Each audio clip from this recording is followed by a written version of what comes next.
programme vous est offert par Orange.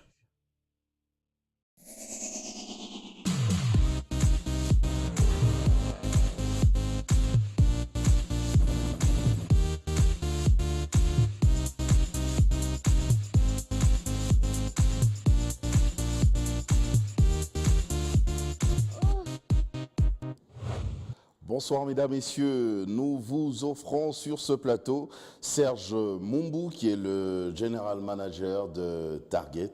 Target qui est un cabinet d'études de marché et aussi conseil en marketing avec lui. On va parler justement du travail qu'il fait au fait parce que ça va faire 5 ans déjà que Target existe. Il a accepté notre invitation ce soir. Serge Mumbou, bonsoir. Bonsoir. On va dire c'est la énième fois que j'ai quand même ce privilège de vous recevoir et vous ne refusez jamais les invitations, c'est bien. Alors, Target, 5 ans déjà que ça existe. Vous, en tant que directeur général, comment vous voyez ça? Quel est le bilan que vous faites de vos 5 ans? Bon, le bilan, on peut dire qu'il est globalement positif parce qu'on a eu à réaliser un certain nombre de choses. On a eu à moderniser notre façon de travailler. Quand on avait commencé à l'époque, on faisait des enquêtes avec des questionnaires papier. Là, maintenant, on utilise des smartphones et il y a maintenant des tablettes. On fait des panels en ligne.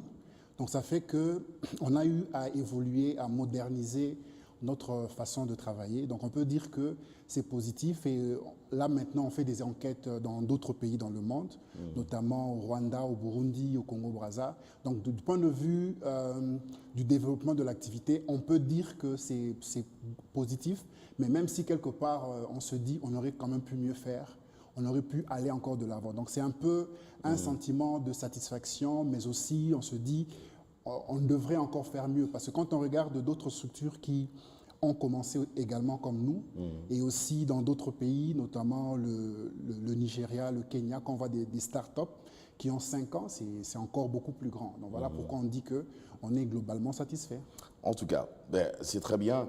D'ailleurs, on va parler de votre travail tout au long de cette émission, comment ça se fait, comment vous organisez tout ça. Vous avez apporté une certaine innovation, mais il faut dire que 5 ans avant, vous êtes venu, vous avez trouvé de la concurrence aussi dans ce domaine. Ça a été quand même assez dur. Quelles sont les difficultés que vous avez rencontrées et comment est-ce que vous avez fait pour essayer de détourner, de pallier un petit peu à ce que vous avez trouvé? Bon, en fait, la première difficulté que nous avions eue au début, c'était la notoriété. On ne connaissait pas Target. C'est vrai que moi, on me connaissait vous connaissez, vous? Par quelques personnes, mais d'emblée comme ça, se dire Target est capable de faire du travail et surtout dans les appels d'offres, on demande souvent les références de la société. Donc on n'avait pas de références. Et pour ça, ce qu'on a dû faire, c'est qu'on a dû faire des études que nous avons financées nous-mêmes, notamment sur le baromètre des images, sur les statistiques médias, sur les personnalités préférées, qu'on a dû financer nous-mêmes et vulgariser à travers les médias. Et quand on allait voir un client, on lui disait voilà de quoi Target est capable. Et on a même donné gratuitement au début pour que les gens voient au fait de quoi nous sommes capables. C'était ça vraiment notre première difficulté. La deuxième, ce qu'on a eu et qu'on a toujours jusqu'à présent, c'est l'aspect financement. Aujourd'hui, nous évoluons essentiellement par autofinancement. Donc, pour acheter le matériel, on a besoin de logiciels, on a besoin de laptops, on a besoin d'ordinateurs, etc. Là, il faut, lorsque vous allez dans les banques, vous savez vous-même, les banques ici commerciales ne sont pas toujours prêtes à donner de l'argent. On demande des garanties hypothécaires, il y a beaucoup d'autres éléments. Alors, au début, pour une jeune PME qui vient de commencer, on ne vous donne pas de crédit. Donc, on a dû regarder, voir un peu dans nos dépenses personnelles, dans nos économies personnelles. On est allé vers ce qu'on appelle les banques Lambert qui nous ont prêté de l'argent avec intérêt. Et je vous dis que la première année de Target, c'était vraiment la galère. C'était vraiment la galère dans le sens qu'on avait presque rien. Et là, je remercie beaucoup le personnel de Target qui a eu à accepter de travailler comme ça, avec beaucoup de sacrifices. Il n'y a pas d'argent, mais on travaille parce qu'on se dit qu'on est en train de vouloir quelque chose qui va aller loin. Mais aussi, je remercie aussi beaucoup ma femme, ma femme Agnès, qui m'a aussi beaucoup aidé du point de vue spirituel, avec des conseils, pour que cette période-là où c'était vraiment dur, qu'on arrive tant bien que mal à pouvoir s'en sortir. Donc c'était ça vraiment la difficulté. Et la troisième qu'on a eue aussi, c'est, on se dit, est-ce qu'en RDC, au Congo, on peut avoir un cabinet crédible? Est-ce qu'il travaille selon les standards? C'était cette question qu'on se posait parce que ici en RDC, lorsqu'on dit par exemple sondage, on se dit c'est du n'importe quoi. De toute façon, on leur file un peu d'argent. Toujours un petit rien et ils sont des gens qui et ils s'organisent pour. Oui. Donc c'était en fait cette question, on se dit est-ce que Target sera capable de. Et est-ce que Target est un cabinet sérieux? Est-ce qu'il travaille selon les normes? Donc là, on a dû par exemple nous donner une ligne de conduite. Par exemple, on s'est dit, dans un premier temps, on ne publie pas de sondage politique. Donc Target, depuis qu'on a commencé, on ne s'est pas lancé dans ça, parce qu'on sait très bien quelle est la culture et la mentalité. Et c'est sensible de ce côté-là. De ce côté-là, on s'est dit, on refuse ça. On a même eu des offres dans le sens, voilà, on va vous financer, plébiscitez-moi. On s'est dit non. Pour notre crédibilité, on préfère, dans un premier temps, ne pas faire des sondages politiques. Donc ça, c'était déjà une première décision. On s'est dit, deuxième décision importante qu'on fait, c'est que si on fait des sondages médias, on ne les publie pas dans les médias. Parce que l'idée de départ, c'est quoi? Lorsque vous publiez un sondage et qu'une chaîne est en tête, la chaîne a tendance à vouloir en parler. Et généralement, on se dit peut-être que la chaîne a financé. Alors, ce qu'on fait, comme nos études, nous les vendons, nous nous sommes dit, en tout cas, là, pas question, vous achetez nos sondages, mais vous ne les publiez pas. Ce qui fait que la plupart des gens qui ont eu à acheter nos sondages, on a très peu entendu une chaîne ou bien un média dire, voilà, d'après l'étude de Target, ainsi de suite. Et on a fait un effort pour qu'on achète nos sondages. On ne les distribue pas, c'est une publication parce qu'on met des moyens. C'est un travail. C'est un travail et on a vendu ça. C'était un aspect qu'on avait également fait. On est entré dans des organisations internationales. Il y a eu une qui s'appelle ESOMAR. Donc, c'est le regroupement des cabinets d'études dans le monde. Et je suis même le représentant ici en RDC. Et là-bas, il y a des normes qu'il faut strictement respecter pour être membre là-bas. Il faut l'intégrité, il faut l'objectivité. Alors, on était obligé d'y adhérer et de promouvoir ces valeurs-là. Et ça fait que certains clients, organismes internationaux, nous ont approchés et nous ont fait confiance. Et cela a fait qu'on est arrivé tant bien que mal à vaincre ce problème-là de crédibilité. Et actuellement, nous faisons des études pour des structures, des organisations internationales qui ne nous posent plus ce problème-là parce qu'on a eu aussi à former le personnel parce que c'est... Avec les nouvelles technologies, les évolutions, on a beaucoup investi dans ça. J'ai même participé aussi à beaucoup de conférences. Et ça fait que lorsque vous allez dans une conférence, vous vous rendez compte que vous êtes archaïque dans votre façon de travailler. Hein? Vous voyez que vous ne vous reconnaissez même pas. Et d'ailleurs, c'était des conférences en anglais, ce qui fait qu'on a dû aussi faire des sacrifices, aller faire des cours d'anglais chez Cali pour être en mesure de comprendre ce qui se fait. Et c'est là où, à un moment, on se dit, il faut qu'on fasse des efforts. Hein? Il vaut mieux être dernier parmi les premiers qu'être premier parmi les derniers. On se dit, on fera cet effort-là et on a beaucoup investi dans ce genre de choses. Ça nous a permis tant bien que mal de crédibilité. Pendant que vous parlez, ça m'a donné envie de vous poser une question de curiosité parce que il est vrai, il y a des gens qui vous connaissent, Monsieur Mumbu, dans ce domaine des sondages. Vous êtes connu, vous avez, vous, personnellement, une certaine notoriété déjà. Vous avez fait vos preuves. Ça va aller, on va dire, ça date de très longtemps, jusqu'à aujourd'hui. Vous avez tenu des séminaires, des conférences et tout ça, et auxquels il y a certains séminaires où j'ai même participé.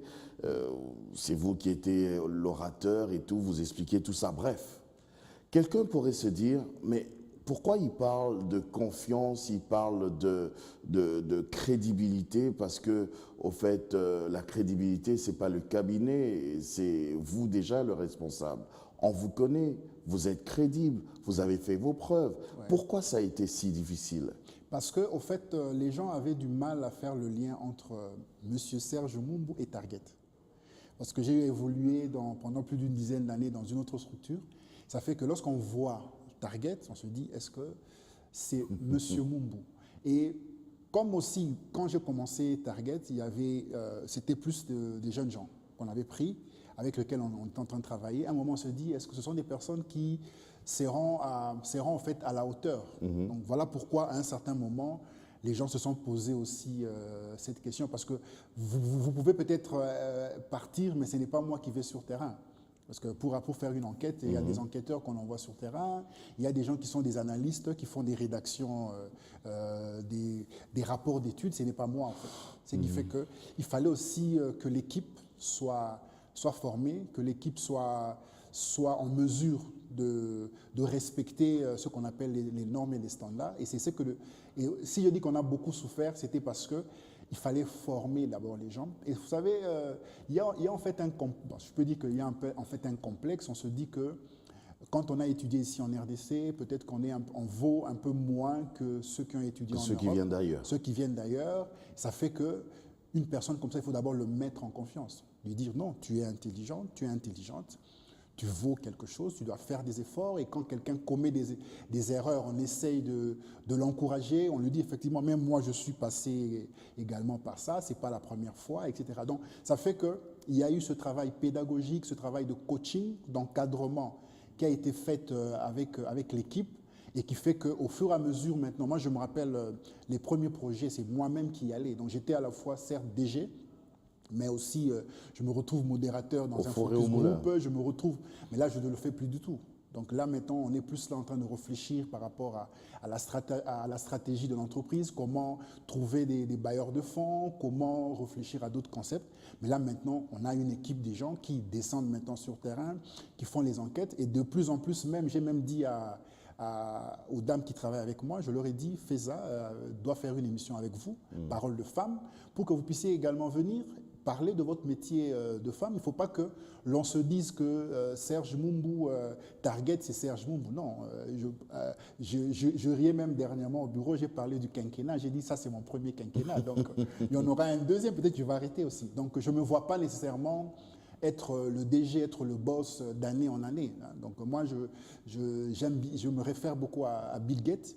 Je me dis que pourquoi pas demain aussi laisser le flambeau également à d'autres personnes pour mener à bon ce que nous sommes en train de faire. Donc voilà. Est-ce qu'actuellement, on va dire, ça va faire 5 ans que vous existez, est-ce qu'actuellement, puisque vous avez évoqué cet aspect financier, vous avez évoqué aussi l'aspect, on va dire, logistique, parce que vous avez remarqué que vous étiez archaïque à l'époque, est-ce que maintenant, vous pouvez vous dire que voilà, vous êtes dans les normes, vous faites les choses selon les règles de l'art?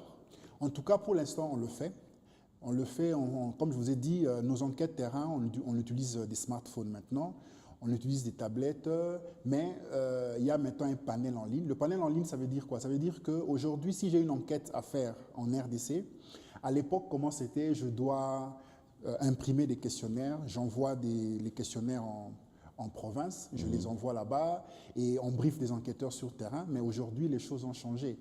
Je recrute des personnes, ils sont en ligne et on leur envoie le questionnaire à travers leur adresse email et ils répondent directement. Donc ça fait qu'aujourd'hui, je peux faire une enquête, interroger 1000 personnes en RDC, mais sans forcément se déplacer. Sans forcément se déplacer. Donc ce sont des efforts que nous avons. On essaie de travailler. Donc financièrement, ça coûte moins aussi. Hein. Oui, ça coûte énormément moins parce qu'il n'y a plus de frais de collecte, il n'y a plus de frais pour envoyer les questionnaires. Et vous gagnez en temps. On gagne également en temps et même en personnel parce qu'on n'a plus besoin d'encodeur, par exemple, puisque les données, l'enquêteur directement, il fait. Mais le problème maintenant, c'est que la technologie évolue très vite.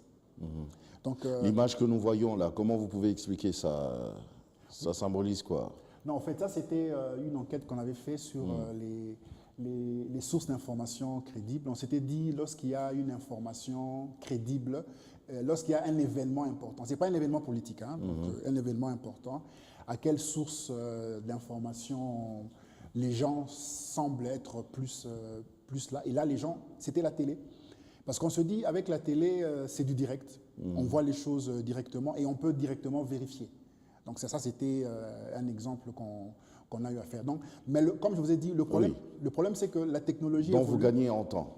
On gagne en temps, mais on doit s'adapter. D'année en année, vous aussi, vous avez des smartphones, vous voyez qu'il y a des mises à jour tout le temps. Il faut toujours actualiser.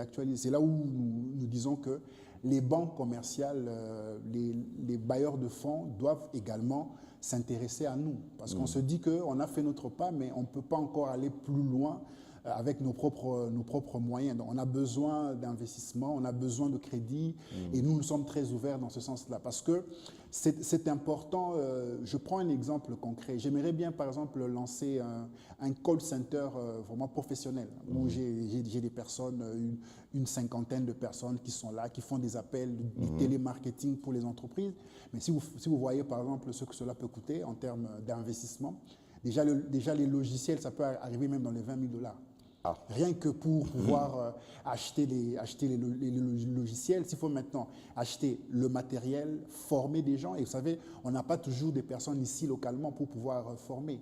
Donc, il se peut peut-être que ce soit quelqu'un qui vient de l'extérieur pour former. Vous voyez que ce sont des gros investissements, mais là, c'est quand même difficile. Donc, voilà pourquoi j'ai parlé au début que on ne peut pas dire qu'on est satisfait totalement parce qu'on regarde ce que nos concurrents font.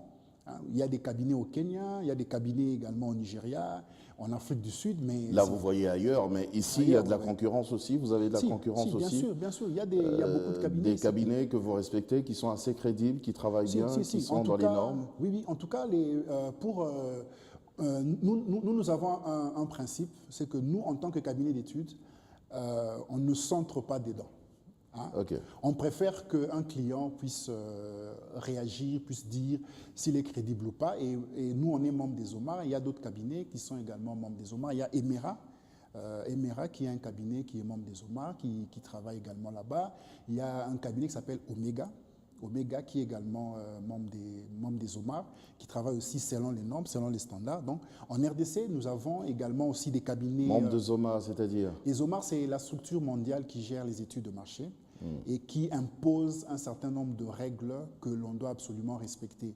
Par exemple, il y a... Et quand vous êtes membre, c'est-à-dire que vous avez respecté, vous avez rempli certains critères. Et que ESOMAR a aussi la possibilité de vous virer, dans le sens que si quelqu'un est mécontent de ce que vous avez fait comme travail, il peut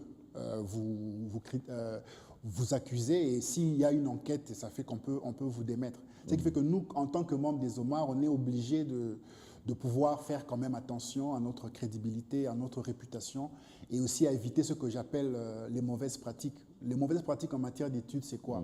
Par exemple, ce qu'on appelle le bidonnage. Donc, au lieu de faire 2000 interviews, vous en faites 100. Et vous dites au client, voilà, j'ai fait 1900. Ou bien les résultats sont tels, vous dites, non, je vais changer les résultats pour pouvoir faire plaisir au client. Il y en a qui font ça?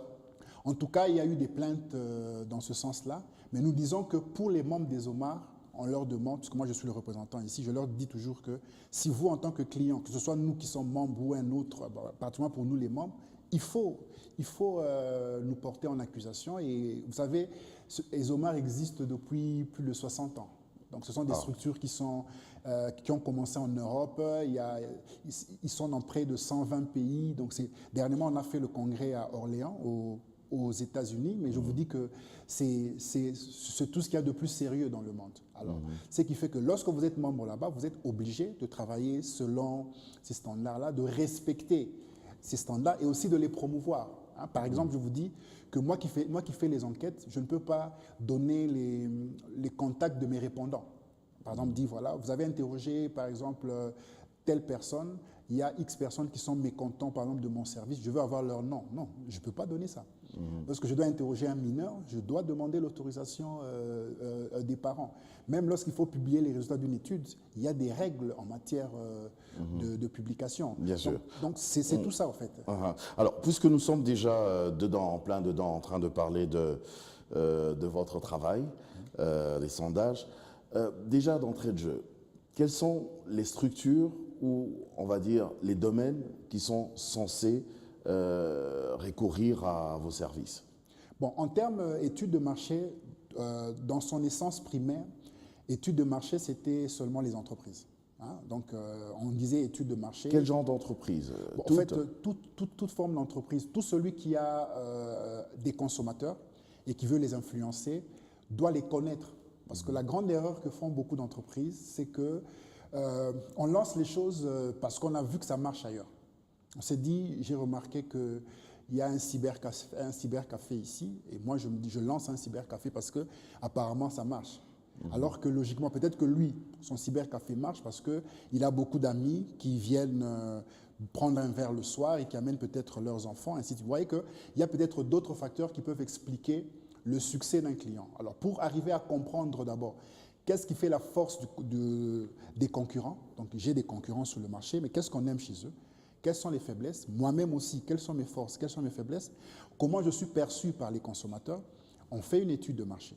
Et lorsqu'on a fait une étude de marché, c'est là où le volet conseil apparaît. Nous, en tant que cabinet conseil en marketing, on peut maintenant vous orienter en termes de stratégie. Dans quel sens on peut vous dire votre produit tel qu'il est là, peut-être voyez comment modifier tel aspect, tel aspect, tel aspect. On a fait une enquête. Là, c'est après l'étude du marché que vous allez faire. On peut agir sur le produit, donner des recommandations en termes de produit. On peut donner des recommandations en termes de prix. Par exemple, vous dire que voilà, votre produit, il est perçu peut-être, le prix est perçu trop élevé. Vous voyez comment le mettre à un prix beaucoup plus bas. On peut vous recommander en termes de distribution. Par exemple, on vous dit, votre produit, c'est mieux plutôt de le distribuer dans tel coin de la ville. Par exemple, parce que dans ce coin-là, ce produit-là, il serait plus intéressant. Je prends un exemple concret. Vous lancez les bouteilles d'eau, mais vous faites beaucoup plus de promotions ici à Gombe. Mais Gombe, ça représente pas plus de 1% de la population. Alors que quand vous allez à Tchamou, Kimbanseke, Massina, Njili, c'est près de 33% de la population. Okay. Donc, si vous voulez vendre, vous avez intérêt à aller plutôt vers ce coin-là. Comme votre produit, c'est un produit de masse, il sera vendu là-bas parce qu'il fait chaud, les gens ont besoin d'eau. Donc, on va vous orienter là-bas. Alors que si vous vendez des téléphones VIP, on va vous dire, n'ouvrez pas un shop là-bas parce que les gens n'ont pas le pouvoir d'achat d'acheter là-bas. Il vaut mieux plutôt aller de l'autre côté. Et aussi, on peut vous orienter aussi en termes de communication. Par exemple, vous voulez communiquer en français, mais votre produit, les gens qui sont censés consommer ne comprennent rien du français. C'est plus en lingala, donc c'est mieux de faire des spots en lingala, des slogans en lingala. Comme ça, le consommateur, quand il regarde, il se dit « Ah, en fait, c'est bien, je me retrouve ». Donc, c'est tout ça que nous faisons. Voilà pourquoi nous disons que étude de marché et conseil, c'est lié. L'un ne va pas sans l'autre. C'est pas intéressant, vous donnez des conseils à des gens sans avoir fait des études. Sur base de quoi? Parce que là, c'est vous-même, mais généralement, c'est mieux d'avoir des informations de la part des consommateurs. Alors là, ça doit être dur quand même par rapport aux conseils que vous apportez ou à l'étude du marché. Pourquoi je dis ça? Parce que même les téléspectateurs ici en RDC, ils savent que très souvent en RDC, on a l'habitude de se copier, voilà. Alors, comment vous faites maintenant dans ce genre de cas? La maman qui vend les beignets à côté au petit coin, ça marche hyper fort. Ouais. Et puis l'autre maman qui a vu que chez celle-là, ça marche, elle veut juste à côté aussi faire des beignets. Alors, maintenant, comment vous allez conseiller cette maman qui veut, malheureusement, elle aussi, faire le commerce du beignet? Oui, au fait, ce qu'on va conseiller à la maman, c'est d'abord que chaque produit doit avoir ce qu'on appelle, on appelle ça la différenciation en marketing. Vous devez vous différencier de vos concurrents. Et la différenciation, contrairement à ce que les gens pensent... Je parle d'une maman qui n'est pas loin, elle est juste à côté. Oui, c'est ce que je dis. La maman d'à côté. Je lui dirais, par exemple, voilà, toi, maman, qui veut lancer, d'abord, essaye d'être, par exemple, un peu plus gentil. Souris à tout le monde. Et peut-être que quand quelqu'un achète, comme on dit, les beignets, tu dis beignet mwamba ofele. Donc, tu donnes un élément qui fait que l'autre n'a pas. Que l'autre n'a pas. Et peut-être que c'est vrai, les gens qui viennent acheter les beignets, peut-être qu'une personne peut juste venir acheter le beignet et partir. Mais tu peux peut-être te dire, OK, je vois comment je peux peut-être aménager pour que les gens puissent s'asseoir également en train de manger les beignets. Pourquoi pas, par exemple, y associer un peu d'eau. Et ça fait que vous qui êtes venu après celle-là, vous risquez à un certain moment de lui ravir un peu tous les clients parce que généralement, on constate que vous êtes très gentil. Donc, moi, je me dis qu'il y a toujours moyen. Et c'est ça maintenant, quand on dit que c'est dur d'être leader sur le marché parce que lorsque vous êtes le numéro 1, c'est tout le monde qui vous observe maintenant. C'est tout le monde qui vous copie. Mais vous devez avoir ce qu'on appelle une longueur d'avance. C'est-à-dire, à chaque fois, vous faites un effort pour toujours proposer mieux, proposer plus. Je prends l'exemple de Facebook aujourd'hui. Hein. Tout le monde aujourd'hui y va, mais vous remarquez qu'à chaque fois, on ajoute toujours des éléments. On crée Facebook Lite, on crée la vidéo, on ajoute les appels, parce qu'on se dit effectivement, d'autres vont nous copier, mais nous, on doit savoir qu'est-ce qu'on doit à chaque fois proposer de meilleur et de différent par rapport à la carte. Et c'est mieux maintenant d'interroger, par exemple, les consommateurs. Il y a une notion qu'on appelle les attentes. Je peux te dire, si tu étais par exemple le directeur marketing de B1 par exemple, qu'est-ce que tu ferais pour que les consommateurs, pour que les téléspectateurs soient le plus satisfaits? Ah, je le suis en plus. Par exemple, alors le client va dire effectivement, oui, moi j'aimerais que par exemple que B1 fasse ça, j'aimerais par exemple qu'il fasse ça, j'aimerais, ouais. Si vous avez ces idées-là qui viennent des consommateurs, vous n'allez pas les copier brut, hein, mais il y a maintenant moyen de réfléchir pour se dire, ok, tel élément, comment arriver à tirer ça de façon positive, hein. Je prends un exemple, on vous dit les gens aiment bien le théâtre, mais si vous n'avez pas le meilleur acteur de théâtre, vous allez dire, ok, est-ce que peut-être on ne peut pas par exemple faire de l'humour en français à la place du théâtre en lingala. Ça c'est une idée par exemple. On peut réfléchir. Et là, facilement, nous en tant que conseil, on pourra bien vous orienter pour que vous soyez compétitif. Et c'est ça notre travail, en fait. Voilà. Alors, par rapport à votre travail, par rapport à ce que vous faites, il y a, j'ai compris qu'il y a des questions que vous posez. Voilà. Alors, quand on va prendre juste quelques rubriques comme ça, hein, par rapport à vos publications. On prend les médias, on prend les personnalités préférées, les banques, les téléphones mobiles et tout ça. Même, il y a même des comédiens aussi que les gens aiment. Alors, vous y allez comment? Est-ce qu'il y a une technique, c'est-à-dire une façon de poser les questions, ou alors vous posez comme monsieur tout le monde et voilà? Bon, d'abord, les enquêteurs sont formés. Donc il y a un briefing que l'on fait pour essayer que eux-mêmes puissent comprendre le questionnaire. Parce qu'il y a des fois où tu peux te retrouver devant une maman qui ne comprend pas très bien les choses. Il faut peut-être lui parler en langue locale, donc il faut traduire le questionnaire en langue locale. Et aussi, on leur apprend les techniques. Il y a une technique qu'on appelle, vous devez apprendre à avoir une attitude neutre. Là, c'est quand vous allez sur terrain. Sur terrain, oui. Vous devez avoir une attitude neutre. Quelles que soient les réponses que les gens vont donner, vous n'allez pas acquiescer. Un exemple, quelqu'un vous dit quel est l'artiste que vous préférez. On cite un artiste, vous dites oui, c'est bon, il est le meilleur. Non. Même si vous ne l'appréciez pas, vous allez le donner. Donc, ça, ce sont des techniques que l'on donne. Et vous n'influencez pas. On n'influence pas. Et l'enquêteur aussi doit avoir comme je dis, un look que je peux dire acceptable. Hein. C'est-à-dire? Par exemple, il y a une manière... Tel que vous êtes là maintenant? Non, pas en costume cravate quand même. Mais il y a une attitude standard. Il y a, par exemple, vous savez, il y a certaines coiffures. Lorsque un papa vous voit, il peut se sentir choqué. Hein. Là, par exemple, on te dit non, et quand même une coiffure normale et un habillement plus ou moins normal, acceptable. Et ça fait que déjà là, ça peut rassurer. Quand il entre dans une parcelle, il dit voilà, j'aimerais interroger une jeune fille ici qui a 18 ans. Le papa peut regarder s'il est sévère. Il dit ok, vous êtes de quelle structure? Il peut expliquer non, voilà, on est de Target, voilà ce que nous faisons, une enquête par rapport à X. Oh, pourquoi vous ne m'interrogez pas? Non, voilà, comme on a fait ça de façon au hasard, parce qu'il y a des techniques hein, pour sélectionner le répondant hein, de façon hasardeuse. Ça fait qu'il peut regarder, il peut se sentir en confiance et l'interview peut se faire. Donc, pour arriver à tirer ces informations-là, on crée un échantillon, on les répartit par rapport au poids démographique. Et c'est là où moi j'aime bien dire aux gens, je dis que les gens, avant de critiquer par exemple les résultats d'un sondage, il faut d'abord connaître la structure de la population. Oui.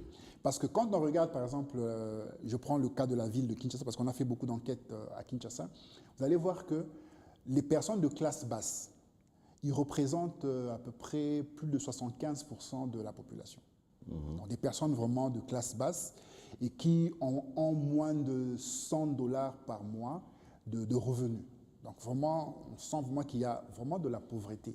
Hein, vraiment des gens qui généralement souffrent et qui n'ont pas toujours accès à l'éducation, qui n'ont pas toujours accès à l'information aussi, et qui peut-être ne comprennent pas très bien, par exemple, tout ce qui est comme communication en français. Ça fait que vous êtes peut-être présentateur d'une émission en français ou vous communiquez en français, Et lorsqu'un target va sortir un sondage, vous voyez que cette personne, vous avez moins de résultats. Et une autre personne que vous estimez, excusez-moi le terme, terre à terre, ah, mais lui, il est terre à terre, mais comment il est populaire? Non, c'est ça ce qu'on est en train de dire. C'est pour vous dire effectivement, or, si vous connaissez bien la structure de la population, vous allez vous dire effectivement, OK, ça c'est une enquête grand public qui a été faite auprès de grand public et que moi, mon public, c'est par exemple les premiums, hein, donc des DG d'entreprise. Alors, je fais une enquête auprès des DG. Comme ça, au moins, je peux avoir une idée exacte parce que moi, mon émission, c'est une émission des cadres, c'est une émission des responsables. Voyez un peu. C'est que nous disons que quand on connaît la structure de la population, on ne peut pas être étonné de certaines réponses. Parce que la population, elle est ce qu'elle est. Hein. Et je vous dis, par exemple, quand vous regardez les résultats par exemple, des présentateurs, moi, ça m'est arrivé qu'il y ait certains amis présentateurs qui m'interpellent, me disent, mais Serge, mais comment expliquer, mais tel peut sortir avant moi, mais il fait du n'importe quoi. Mais je dis, mais oui, il fait du n'importe quoi selon vos normes, mais le monsieur, tout le monde l'apprécie. Celui qui a mal le cas, celui qui est là, il apprécie. Et c'est eux qui sont la majorité de la population. Donc ça fait que nous, nos enquêtes sont des enquêtes grand public et ça donne les résultats selon les tendances du grand public. Et que d'autres peuvent estimer que ce n'est pas ça. Mais c'est ça le vrai consommateur, c'est ça la population. Dans les résultats, ce n'est pas forcément par rapport à la qualité, c'est aussi par rapport à ce que la population aime tout court. Oui, mais autre chose aussi. Bon, la qualité du point de vue cible, je peux dire intellectuel. Hein, j'aimerais distinguer deux éléments. La qualité du point de vue intellectuel, c'est le respect des normes, le respect des standards. Ça, c'est du point de vue intellectuel. Mais du point de vue marketing, la qualité, c'est la capacité à satisfaire les attentes du consommateur. Allez, par exemple, aujourd'hui dans une fête, vous allez voir qu'il y a des chansons il n'y a pas de chant. Il n'y a que la rythmique. Mais dès que cette chanson-là commence, vous allez voir que... C'est tout le monde sur la piste. Tous les jeunes, ce qu'on appelle la nouvelle génération, la piste est pleine, les gens en train de danser. Un papa de la vieille génération va se dire, mais c'est quoi ça? C'est n'importe quoi. Mettez-moi plutôt du Rochero. Parce que Rochero, il faisait des beaux textes. Vous voyez que là, c'est différent. C'est là où je dis que les notions de qualité, il faut savoir quelles sont les normes du consommateur. Parce que le consommateur peut avoir ses normes, il peut avoir ses propres critères. Et pour lui, peut-être, il se dit que le vrai critère, par exemple, pour la musique, c'est l'ambiance, c'est le rythme. Alors que vous dites que le vrai critère, c'est l'harmonie des sons. Vous voyez que vous êtes dans deux mondes différents. Voilà pourquoi vous voyez qu'il y a des gens qui n'ont pas du succès, qui ont du mal à marcher, parce que justement, ils réfléchissent selon leurs convictions. Lorsque vous êtes responsable marketing, lorsque vous êtes directeur général d'une société, vous devez vous dire, est-ce que je connais bien mes consommateurs? Si je les connais très bien, effectivement, là, je veux voir si je peux répondre. Parce qu'il y a aussi des cas où vous allez décider de ne pas répondre, parce que ça ne correspond pas à vos convictions. Un exemple, on vous dit, voilà, il faut ça pour que ça marche. Vous dites non, moi je préfère pas ça. Et vous allez vous repositionner. Vous allez peut-être aller dans un autre terrain dans lequel vous serez un peu plus à l'aise. Bien sûr. On a tellement des choses à se dire et je pense que pour ces 5 ans, et d'ailleurs vu que nous sommes partenaires, on doit organiser une série d'émissions vraiment pour comprendre davantage. C'est très important ce que vous nous dites, les sondages, l'étude du marché, c'est très très important. Je voulais poser juste une question comme ça, elle est peut-être bête, mais bon, je ne sais pas. Est-ce que les églises aussi ont besoin de faire un sondage? En tout cas, je vous dis que... Une église. Je vous dis sincèrement, aux États-Unis, ça fait partie de ceux qui font énormément des enquêtes. Aux États-Unis. Parce que quand on regarde aujourd'hui... Leurs enquêtes se basent sur quoi? Sur les genres de prédication, les genres de fidèles qui viennent à l'église? Par exemple, on essaie de savoir quel est le message qui peut toucher les gens. Quel est, par exemple, le message où on vous dit, lorsque je parle de ça, je suis sûr que les personnes, entre guillemets, seront touchées. Aussi, par exemple, par quel moyen je peux pousser les gens à adhérer, par exemple, à quelque chose. Vous savez qu'il y a des personnes, lorsqu'il est devant vous, il est devant l'Assemblée, par exemple, il sait utiliser des mots pour que les fidèles sortent l'argent parce qu'il faut peut-être construire tel élément. Or, ce sont parfois des techniques qui s'apprennent également. Qui s'apprennent parce qu'on sait que j'évoque tel sujet, je sais que c'est sûr que les gens viendront dans mon église. Je sais par exemple que si j'utilise telle chose, je parle de tel élément, facilement. Donc, en tout cas, tout le monde fait des enfants. Je referme la parenthèse parce qu'on risque d'entrer dans un autre terrain. 5 ans déjà, puisque bientôt nous serons à la fin de l'émission. J'aimerais savoir qu'est-ce que vous avez prévu de faire déjà pour célébrer les 5 ans Bon, en fait, de Target. Les 5 ans de Target ont été célébrés en fait, dans le temps. On a commencé le mois passé. On est allé dans un orphelinat, orphelinat de Sangamamba, des sœurs salésiennes, parce qu'il y a une sœur qui prie dans la même église que ma femme, et c'est la sœur Mathilde qui a vécu là-bas. Et il s'est fait qu'on s'est dit, pourquoi pas aller reconforter ces jeunes orphelines qui n'ont presque rien. Le quartier de Sangamamba, c'est un quartier qui est presque enclavé. Il y a l'érosion, il n'y a pas d'eau, il n'y a pas d'électricité. Et ils n'ont presque plus de dents parce que la plupart des dents sont maintenant à l'est. Alors, on s'est quand même senti touché. On s'est dit qu'on ne peut pas fêter les 5 ans comme ça sans pour autant penser aux démunis. Et une entreprise responsable doit aider à l'environnement, doit aider à aider les nécessiteux. Donc, ça, c'était notre première action qu'on a dû faire. On est allé à l'orphelinat de Sangamamba, on a remis un don. Deuxième action qu'on a eu à faire, on a fait un match de football qu'on a joué avec actualité.cd. On ne pense jamais au match de basketball, toujours de football. Parce que justement... Juste pour pas que je joue. Non, parce que d'après l'enquête, le football est le sport le plus populaire et qui attire le maximum des gens. On a fait un match de football. Là, il y a 2 jours, on a fait une messe d'action de grâce pour remercier Dieu. Et là, on fera une soirée de commémoration à la fin de ce mois. Donc ça, ce sont les activités qu'on a prévues pour les 5 ans de Target. 5 ans déjà. Alors, les perspectives d'avenir? Bon, comme je vous ai dit, on aimerait beaucoup plus insister sur le consulting. Parce que c'est vrai, Target produit des chiffres, des statistiques, c'est vrai, mais parfois, il y en a aussi un peu trop, les gens ne comprennent pas. Trop de chiffres. Trop de chiffres, parfois, oui. Alors, on s'est dit qu'on doit plus évoluer dans ce qu'on appelle le consulting, c'est-à-dire aider nos partenaires, aider nos clients à se rapprocher davantage de leurs objectifs. Hein, parce qu'une entreprise, elle est là pour faire du profit. Maintenant, c'est vrai, nous, on a fait une étude, mais... Est-ce qu'on va seulement se limiter à vous dire les gens ne sont pas satisfaits? Non, on doit maintenant voir comment vous accompagner, comment orienter par exemple une maximisation de votre chiffre d'affaires. C'est maintenant vers ça qu'on va vraiment s'orienter. Par exemple, pour les chaînes de télévision, on a créé un modèle qu'on appelle compétitivité, analyse de la compétitivité. Lorsqu'on va approcher une chaîne de télévision, on lui dit, voilà, voici les résultats des sondages, mais on va étudier un peu votre positionnement, on va voir un peu en termes d'audience générale, on va voir en termes d'attente des consommateurs, on va voir en termes de jours d'audience, en termes d'heures d'audience, on va voir en termes de présentateurs préférés, on va vraiment analyser en profondeur vos scores par rapport aux scores de la concurrence pour arriver à dégager ce qu'on appelle le soft analysis, c'est-à-dire arriver à dégager d'abord quelles sont vos forces. Quels sont les éléments sur lesquels vous devez vraiment vous appuyer? Les gens vous aiment pour ça, vous devez maximiser vraiment sur ça.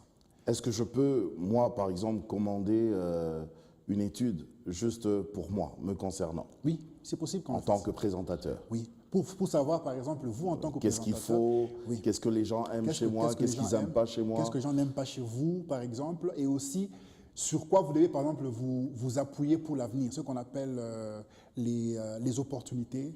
Et par exemple, vous allez voir que facilement, il y a même moyen de vous repositionner. Vous savez, par exemple, en Europe, il y a... Là, alors, c'est payé très cher, là. Il y a toujours moyen de s'entendre. Et tellement aussi les gens nous ont reproché que ça coûte trop cher, ce n'est pas possible, on s'est dit qu'on peut toujours trouver. C'est comme là, par exemple, si on peut faire du donnant-donnant. Moi, je peux peut-être avoir besoin de visibilité, vous avez besoin de notre travail. On peut toujours, moi, je me dis que c'est toujours mieux qu'on voie, parce que si on ne le fait pas, personne d'entre nous ne va se développer. Moi, j'ai des besoins aussi. Lorsque je vais quelque part, on me dit il faut autant.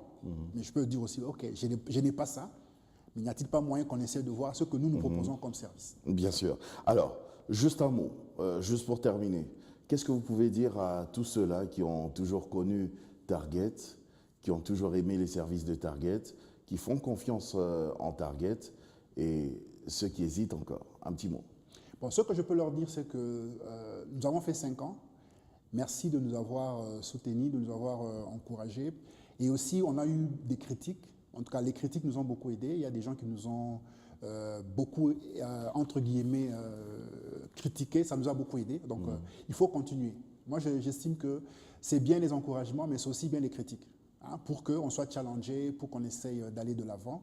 Donc, c'est vraiment important d'abord en termes d'état d'esprit hein, avec les gens avec qui nous traitons. Ça, c'est un premier élément. Mais le deuxième élément, plutôt pour nous, ce serait l'avenir aujourd'hui, c'est que si vous n'êtes pas conseillé, ça ne va pas marcher. Donc, c'est important que dans ce que vous faites, ce n'est pas seulement se dire Target, c'est seulement pour les entreprises. Non, une organisation internationale peut travailler avec nous, une ambassade peut travailler avec nous, une église peut travailler avec nous également, pour qu'on essaie d'ouvrir au maximum notre champ d'action et on travaille ensemble, comme j'ai dit.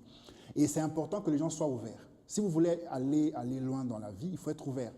Et il faut savoir, mon public pense quoi de moi, et c'est avec ça qu'on peut... Et Target est là justement pour vous aider dans ce sens-là. Voilà. Monsieur Serge Mumbou, General Manager de Target, merci. C'est moi qui vous remercie. Des questions qui restent en suspens, vous pouvez toujours continuer à nous écrire ou appeler directement à ces numéros de téléphone qui défilent au bas de vos petits écrans. Moi, je vous dis un grand merci. On va se retrouver la semaine prochaine pour un autre numéro sur le plateau avec un autre invité. Portez-vous bien et excellente suite de programmes sur B1, votre chaîne. Merci beaucoup.